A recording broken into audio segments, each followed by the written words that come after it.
How's everybody doing? Good. My name is Lisa Orloff, and as you heard before from the introduction, I am the founder of World Care Center.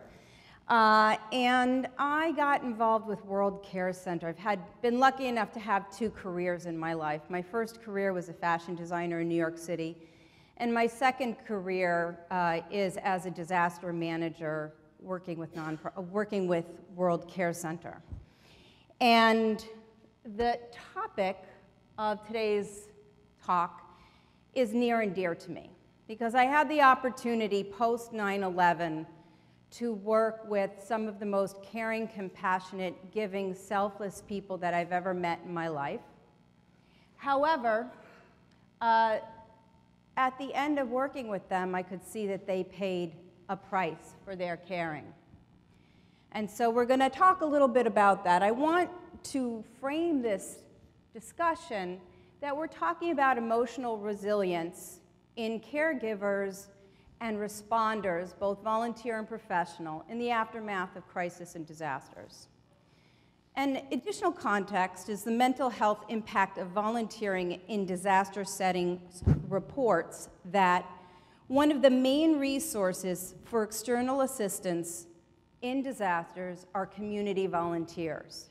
Yet, the same report states that volunteers feel the negative impact of their contribution 75% more than official responders, who are reported at feeling the negative impact 43%. So again, context, disaster management. This is a nice, tidy little chart. And it shows the flow, the physical flow of preparedness, response, recovery, and mitigation. It's standard, and it is around really what we do physically in preparation. We put things in place. We, as individuals, create go bags, shelter-in-place kits. Our official responders pre-position equipment and get their teams ready. And then something bad happens, and we respond. And that response can vary from disaster to disaster, community to community. And it can last a short period of time, or decades. And then we go into recovery and mitigation. And mitigation is applying our lessons learned to reinforce our infrastructure so the impact of future disasters are lessened. And again, this is more our physical path. But now let's look at our emotional path through that process. It's a little more chaotic. It's up and down, and there are a lot of factors. So the baseline is blue sky at the beginning of the chart. And then we have preparation, a threat, and our adrenaline starts kicking in. And we start to take action. Maybe we're a little bit frightened, our emotions dip, they're on the negative side, and then we decide to take action. And the action, which is in the green line, and the positive emotions in the red line are simultaneous.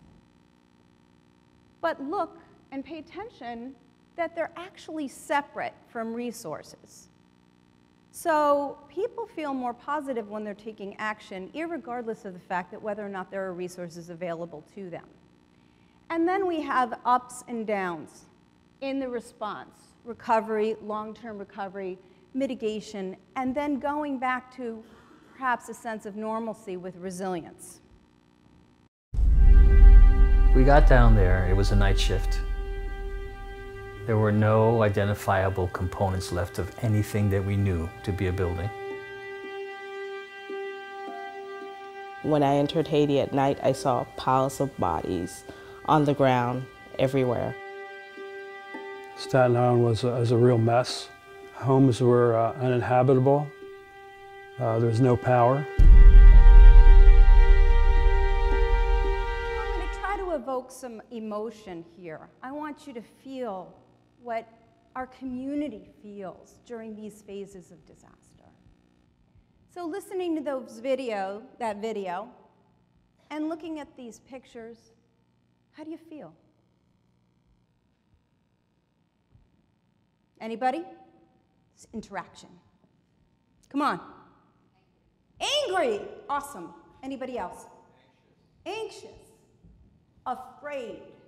Disconnected. Disempowered. Vulnerable. Helpless. What has just happened? Someone has taken away the things that are most precious to me. I am frightened. I am suffering. But yet, those of us, and there are many of us in this room, that are proactive, what do? We know that when crisis occurs, that individuals have an instinct to respond and to help others. I always wonder, what if I hadn't? Wouldn't if I hadn't jumped into that mess? I probably would never forgive myself.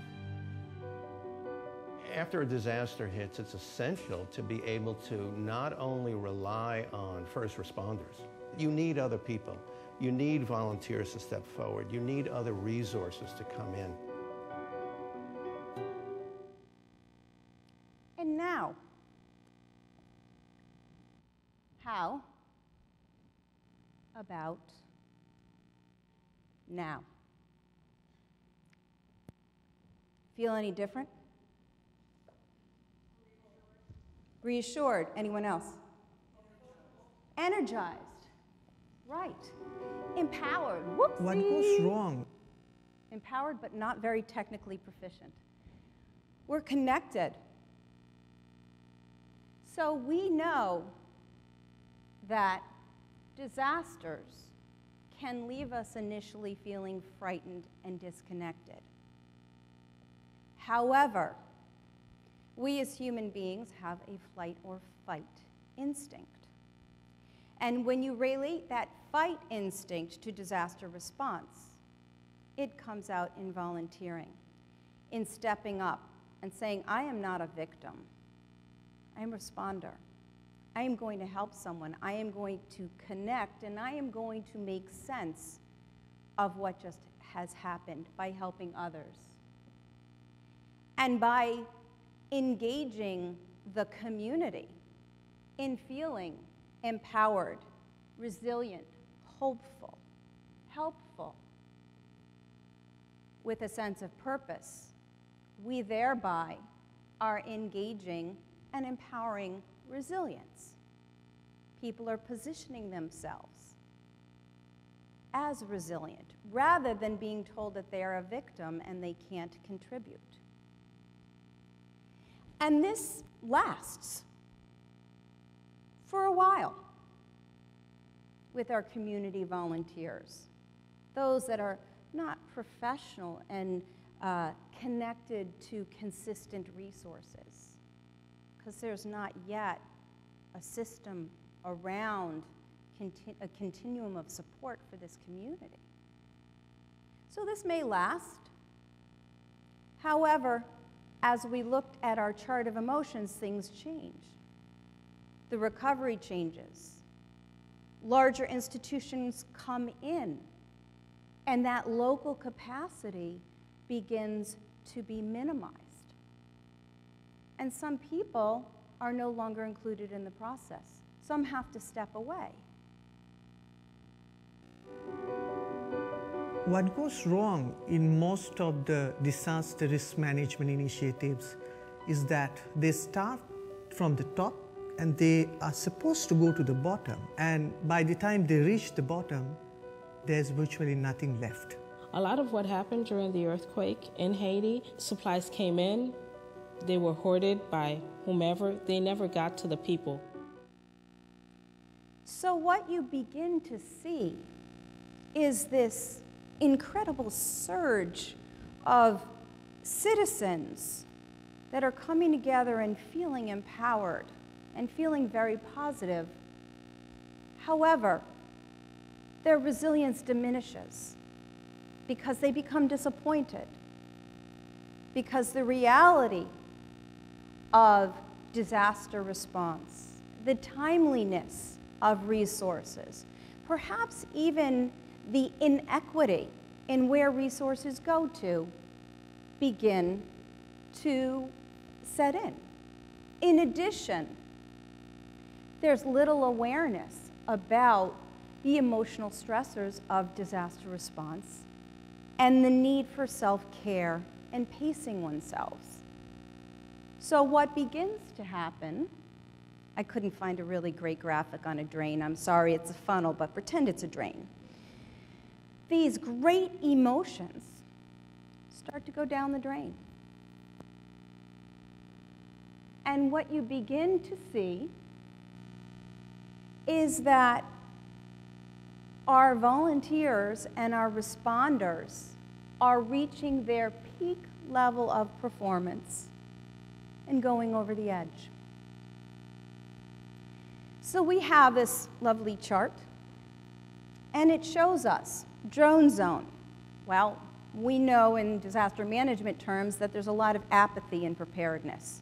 So you might consider that the drone zone or the couch potato zone. Then we have improved performance, and that may be related with an impending event, a disaster, or just having to go to work in the morning. And then you're at your creative calm. So for some of us, especially in the disaster management field, we're not at our best with creative calm. It's kind of like we're in, it's movement, it's action, it's doing. But that's where we are at our best. And this is individual. For everyone, this is very different.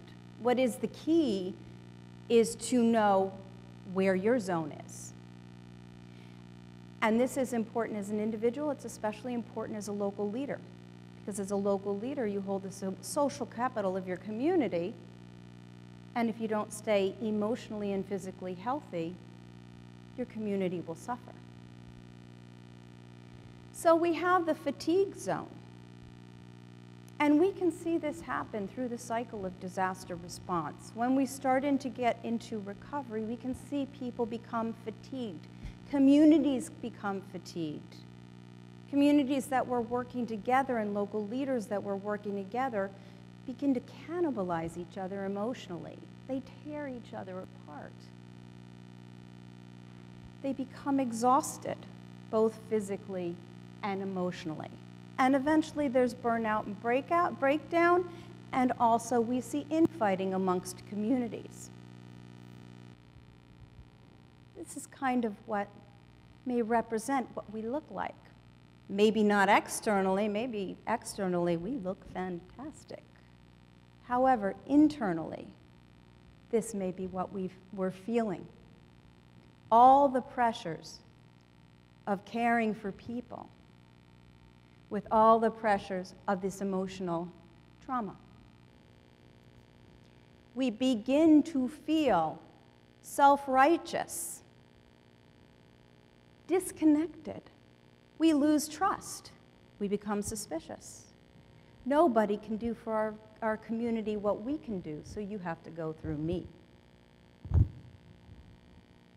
We suffer things like compassion fatigue and vicarious trauma, which furthers our disconnectivity to both those that we're trying to serve and our own personal lives. So we ask people to respond. We ask them to help others. We're talking about a whole of community approach, but that requires looking at ourselves as human beings holistically. It's not only about our physical well-being, but it's about our emotional well-being. We have to protect that, hopefully to mitigate this emotional trauma, but if it does fall upon us, to recover from it. Everybody has a part to play in this world, and if you're doing something positive, you're moving in the right direction. What really is left in life if you're not going to help your fellow person? Everyone has the potential to be a leader. Everyone has the potential to be that go-to guy, that helper, that light in the darkness. Everyone has that potential, and they can actually better fulfill that potential if they're prepared. And that's what World Cares does. They get you ready for anything. So that was not intended to be a shameless plug. However, it is meant to reinforce the need to step up as a ready responder, to reinforce that this is going to happen, it does happen, and we need it to happen. However, a big component is this emotional well-being and the resilience of the community. And it starts with individual resilience and the knowledge that really bad things can happen if you don't take care of yourselves emotionally, and realize that as caregivers, as responders, as those helping others, this can befall upon you. I love superheroes. Love them. Batwoman. Is there a Batwoman? Maybe not. Catwoman. Supergirl. Wish it was Superwoman. Rosie the Riveter. However, we're more vulnerable than that, and we need to take care of ourselves. We need to be aware that disaster response not only, and crisis response of any kind, the work we do day in and day out, not only poses physical hazards, but emotional hazards. We have to identify what our triggers are, what our vulnerabilities are, and what our strengths are, as well as our limitations. Self-care is absolutely critical. We as caregivers, service providers, disaster responders pride ourselves in working excruciatingly long hours without a break. And that contributes to the demise of our health. We have to stay connected to our lives and continue to do the things that make us happy. Exactly. Often we find that our work, sometimes we can't bring home or discuss. So while I'm saying stay connected, and we see that it's very important, we can also have a buddy. As a gentleman, his name is Chaplain Jack Poe from Oklahoma City, and he tells a story about when he was a young cadet, that they were going into a very gruesome situation, and he turned to his fellow recruit and said, I'm not sure that I can handle this, but I really don't want to tell anybody. How about you and I buddy up? And 40 years later into retirement, as he's helping with 9/11, he's on the phone every night with his buddy because he's working in the morgue. And that was the only person that he could speak to that helped him keep his sanity, that he could share those experiences with. I have a buddy, and my husband thanks God every day for my buddy so that I can call him and get his help. Journaling. Yeah, who journals? Anybody journal? You ever look back into some of those pages and go, how come I'm doing the same thing over and over again? Right? It's important to keep a journal. It's also important to read back, right? And see how far you progressed. Another thing is we as human beings always go toward the negative. I didn't do enough. I couldn't help that one individual. I helped 19, but that 20th person I couldn't help, that's what sticks with me. So we have to refocus. We have to refocus on those that we've helped and the good that we've done, and validate ourselves, as well as those that work for us. And lastly, know when you need help, and don't be ashamed or afraid to ask for it. So life is a journey, and so is resilience. Sometimes you're very resilient in ability to be superwoman. And sometimes you're not. And that's okay, because it's a journey. But we need to take care of ourselves, and we need to protect our potential. Thank you for your time today.